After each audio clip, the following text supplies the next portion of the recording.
Hello guys, welcome back.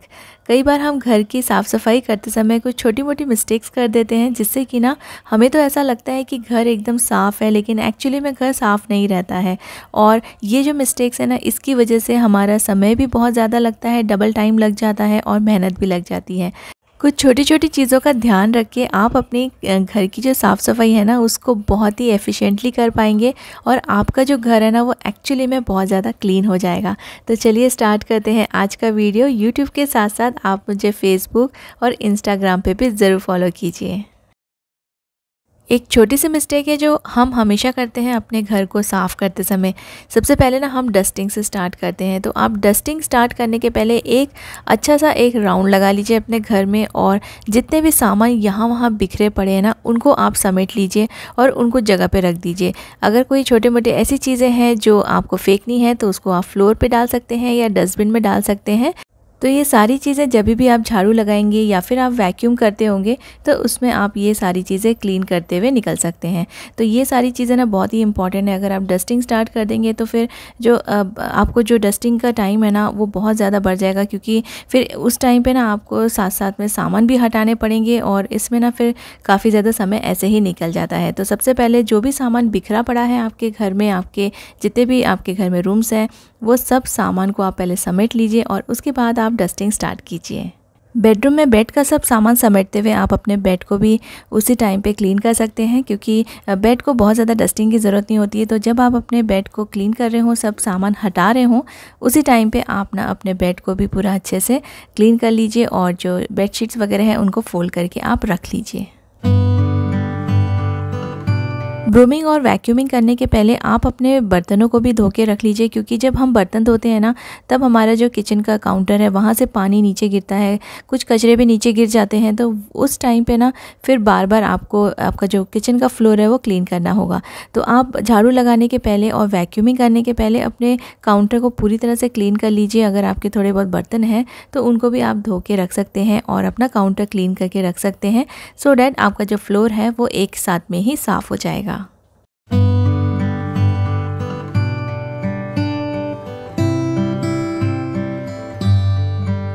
कभी कभी हम नॉर्मल डस्टिंग के साथ साथ, घर की सफाई के साथ साथ जो जाले होते हैं ना, उनको भी क्लीन करते हैं। तो ये जो अगर आपको जाले क्लीन करना है, ऊपर की वॉल्स को साफ़ करना है, आप जो भी पेंटिंग वगैरह अपने अपने वॉल्स पे लगाई है उसको साफ़ करना है, तो ये सारी चीज़ें आपको पहले कर लेनी चाहिए और उसके बाद ही आप अपना ब्रूमिंग या फिर वैक्यूमिंग स्टार्ट कीजिए। अदरवाइज़ वापस से नीचे कचरे गिरेंगे और फिर आपको वापस से आपका जो फ्लोर है ना, उसको फिर से साफ़ करना पड़ेगा। और एक बार ऊपर की साफ़ सफाई हो जाए, जाला वगैरह सब आप साफ़ कर लें, उसके बाद आप फाइनली डस्टिंग कर सकते हैं। और इसमें से ना आपका जितना भी ऊपर से जो डस्ट गिरा रहेगा वो एक साथ ही आप क्लीन कर पाएंगे। अदरवाइज़ अगर आपने पहले डस्टिंग कर ली होती तो ये फिर से गंदा हो जाता और आपको फिर से क्लीन करना पड़ता। किचन के जो डस्टिंग के कपड़े होते हैं, या काउंटर साफ़ करने के या गैस साफ़ करने के जो कपड़े होते हैं, उनको आप सेपरेटली रखिए और जो आपके बाकी रूम की जो डस्टिंग के कपड़े हैं उनको आप अलग रखिए। अगर आप कलर कोड यूज़ करेंगे तो आपको ज़्यादा आसानी होगी।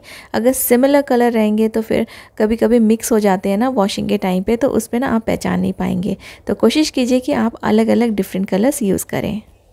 मेरे घर में अगर बहुत ज़्यादा कचरा है तो मैं मोस्टली वैक्यूम का ही यूज़ करती हूँ। उससे ना जो बड़े छोटे जितने भी कचरे हैं और डस्ट सब एक साथ उसमें आ जाते हैं और ना फिर मॉपिंग करने में ज़्यादा परेशानी नहीं होती है। लेकिन अगर फ्लोर साफ़ है और बहुत ज़्यादा ख़राब नहीं है, कचरा नहीं है उसके ऊपर, तो फिर मैं झाड़ू ही लगा लेती हूँ, क्योंकि ये थोड़ा सा जल्दी हो जाता है। और जब भी आप झाड़ू लगाएं ना, तब आप अपने फर्नीचर्स को ज़रूर हटाएं, ज़रूर शिफ्ट करें। अगर वो हैवी फर्नीचर्स हैं तो आप कभी कभी कर सकते हैं, लेकिन अगर लाइट फर्नीचर्स हैं तो ट्राई कीजिए कि आप उनको हटा हटा के झाड़ू से वहाँ पे क्लीन करें फ्लोर, क्योंकि असली कचरा फर्नीचर्स के पीछे और नीचे ही आपको मिलेगा। क्योंकि बाकी जो फ्लोर है ना, वो तो उतना गंदा नहीं होता है, लेकिन फर्नीचर के पीछे बहुत ज़्यादा कचरा जम जाता है। तो जब भी आप झाड़ू लगाएं, ट्राई कीजिए डेली आप अपने फर्नीचर्स को हटा के और उसके पीछे से और उसके फर्नीचर के नीचे से ज़रूर से आप उसको साफ़ करें। और अगर आप फर्नीचर्स को हटा हटा के क्लीन करेंगे तो ना, जब भी आप डीप क्लीनिंग करेंगे तब आप देखिएगा कि आपको बहुत ही कम समय लगेगा अपने घर को क्लीन करने में। कभी कभी जब आपके पास थोड़ा समय रहे तो आप मॉपिंग के लिए थोड़ा सा गर्म पानी ले लीजिए। गर्म पानी से ना फ्लोर बहुत अच्छे से साफ़ हो जाता है। और मैं यूज़ करती हूँ लाइज़ॉल, और मैं थोड़ा सा डेटॉल भी डालती हूँ। लाइज़ॉल इसलिए मुझे पसंद है क्योंकि इसमें ऑलरेडी थोड़ा सा सोप मिक्स रहता है, तो ना हमको ऊपर से डिटर्जेंट डालने की ज़रूरत नहीं होती है। और जब भी आप फ्लोर क्लीनिंग करते हैं तो आप डिटर्जेंट को अवॉइड कीजिए, क्योंकि इससे फ्लोर साफ़ नहीं होता है और इसकी ना लेयर्स जम जाती है। और जब ना धीरे धीरे आप अगर बहुत बार डिटर्जेंट यूज़ करेंगे ना तो बहुत ज़्यादा इसमें लेयर जम जाएगी। ये आप चेक कीजिएगा, आप अपना हाथ एक बार फ्लोर पे घुमा के देखिएगा तो आपको उसमें ना थोड़ा सा वाइट नज़र आएगा। तो इसलिए ना आप डिटर्जेंट अवॉइड कीजिए। लाइज़ॉल जैसे फ्लोर क्लीनर्स रहते हैं ना, वो यूज़ कीजिए जिसमें थोड़ा सा सोप ऑलरेडी है, क्योंकि डिटर्जेंट बहुत ज़्यादा सोपी हो जाता है और उसको क्लीन करने के लिए आपको 4 से 5 बार अपना फ्लोर जो है ना वो मॉप करना पड़ेगा। तो बहुत ज़्यादा अच्छे से क्लीन करना चाहते हैं तो थोड़ा सा गर्म पानी ले लीजिए, और लाइज़ॉल और डेटॉल मोर देन इनफ है अपने फ्लोर को क्लीन करने के लिए। डेली मॉपिंग करने का एक फ़ायदा है, देखिए जो पानी है ना बिल्कुल भी गंदा नहीं हुआ है। अगर आप एक एक दिन के आड़ मॉपिंग करेंगे ना तो जो पानी है ना वो काफ़ी काला हो जाता है। मैंने पूरा लिविंग रूम को मॉप कर लिया है लेकिन पानी बिल्कुल भी गंदा नहीं हुआ है। इसका मतलब फ्लोर ऑलरेडी क्लीन है, लेकिन डेली मॉपिंग करना बहुत ज़रूरी है। इससे ना आपका जो मेहनत है ना वो बचेगी, क्योंकि आपको कम एफ़र्ट लगाने पड़ेंगे मॉपिंग करते समय।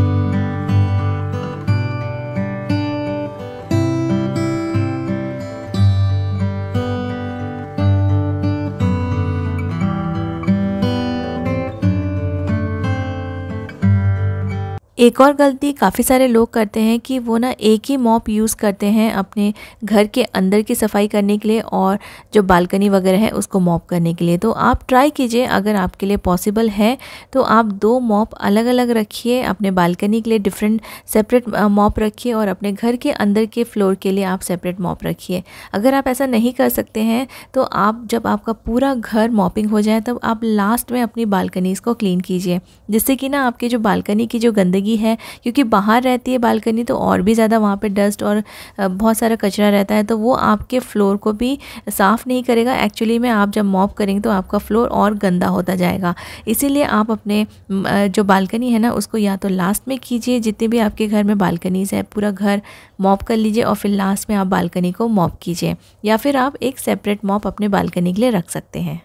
घर में फ्लोर मैट्स यूज़ करना बहुत ही अच्छी आदत है, क्योंकि इससे ना काफ़ी सारा जो धूल है वो बाहर ही रह जाता है और आपके जो फ्लोर्स हैं वो गंदे नहीं होते हैं। तो आप 2 सेपरेट फ्लोर मैट्स रखिए, एक आप अपनी बालकनी में रखिए जहाँ से आप एंटर करते हैं वो बिल्कुल सेपरेट होना चाहिए।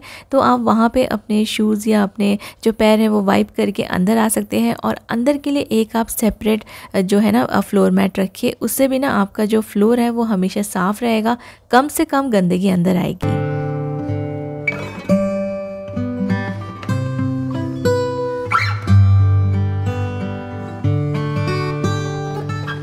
आपने मेरे वीडियोस में ज़रूर नोटिस किया होगा कि मैं हमेशा घर के अंदर स्लीपर्स पहन के रखती हूँ।